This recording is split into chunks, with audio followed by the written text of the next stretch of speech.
Hugpong sa mga mamumuo sa Sugbo ni Dusog 100 pesos nga wage recovery sa Regional Tripartite Wages and Productivity Board kon RTWPB.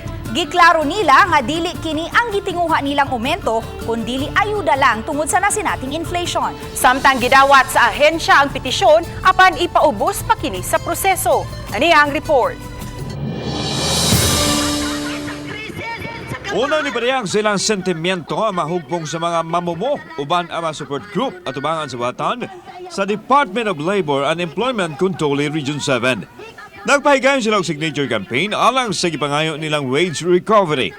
Upat ka mahugpong sa mga mamumuo ang nisalmot kan sa mga lider ng unay sa pagduso sa ilang petisyon ngadto sa RTWPB 7. Gidawat ang ilang petisyon o giatubang usab sa mga opisyal mismo sa Dole 7. Wa tuguti ang media maka-cover sa gihimo nilang tigom.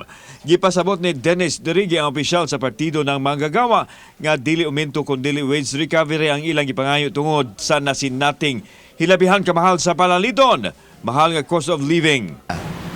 Upat ka major labor groups nagkayusa nga magduso ng petition for wage increase nga 100 pesos.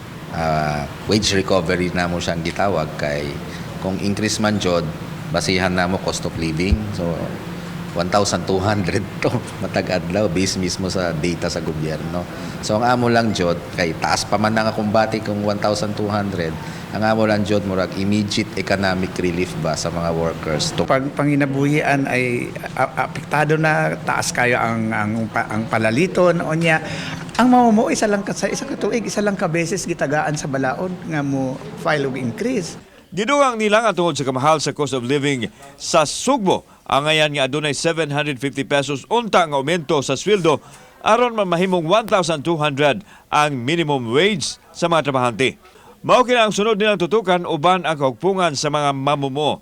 Samtang wa pa ma-interview ang mga opisyal sa Dole sa pagkutlo nining balita apan nasayran nga tun-an pa sa ahensya isip kabahin sa proseso ang gipangayong wage recovery sa mga mamumuo. Kauban si Clover Lumayag, ako si Alan Domingo. Balitang Bisdak.